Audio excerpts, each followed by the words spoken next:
BB851, turn right, heading 180.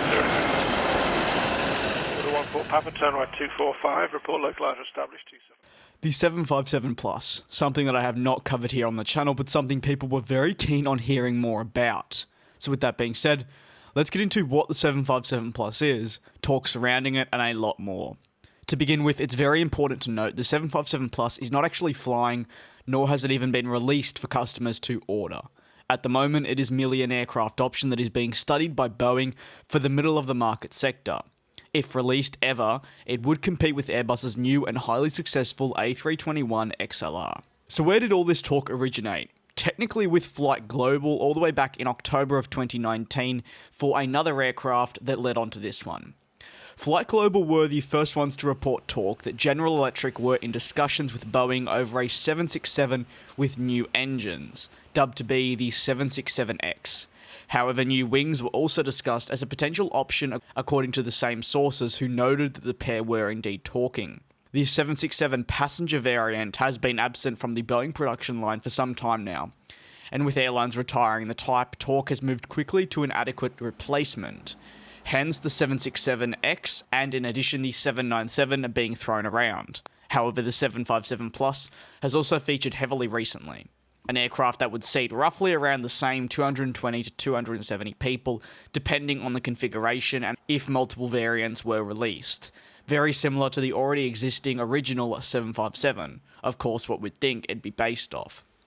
Reports emerged through Reuters, however with the ever-changing market needs and demands, and in addition the COVID-19 pandemic, these plans have almost been put on hold as other matters become a priority, according to the same report by Reuters. Talk of an NMA has been a hot topic for many years, with Boeing actively investing in the previous years and also researching on the best possible option going forward. Years back, analysts predicted the NMA sector being worth some potential 4,000 units to Boeing if executed properly. With the Airbus A321XLR being the only newer option that suits best, with the MAX and 787 on Boeing's part being either too small or too big, it's currently therefore taking a large chunk of the market out of what Boeing had probably wanted and anticipated they'd be receiving. Had reports actually had any truth to them, we could have been seeing an NMA with Boeing launch years back and an eventual first flight in the coming years, giving it a head start on its direct competitor, the A321XLR. However, for various reasons, this did not occur, and of course, given the fact we're now in a pandemic, it's not the full priority for Boeing. Talk of a 757 Plus, while is coming from the likes of Reuters and other incredibly reputable sources and news websites, has actually really very little spec information.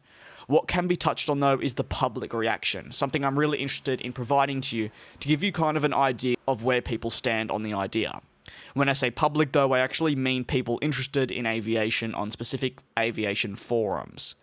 On one forum, a user Global Nav said, "Another here we go again. By the time it happens, the certification basis will be 40 years old. Come own FAA, amend." While Tango and Cash on the same forum said, "Persistent fanboy rumor" on another aviation forum.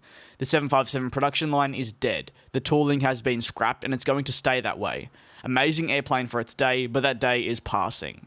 Thoughts obviously on launching a new 757 as the Plus variant are quite strong with some people. Other people though are very, very keen to see a new NMA launch, whether that be using say an existing design or frame at least, or to see that name carry on, the 757, while some people on the exact same forum said the 757 Plus is an opportunity to not necessarily start all the way from the ground up, rather build on what is there and refine it to make the best possible aircraft in the sector.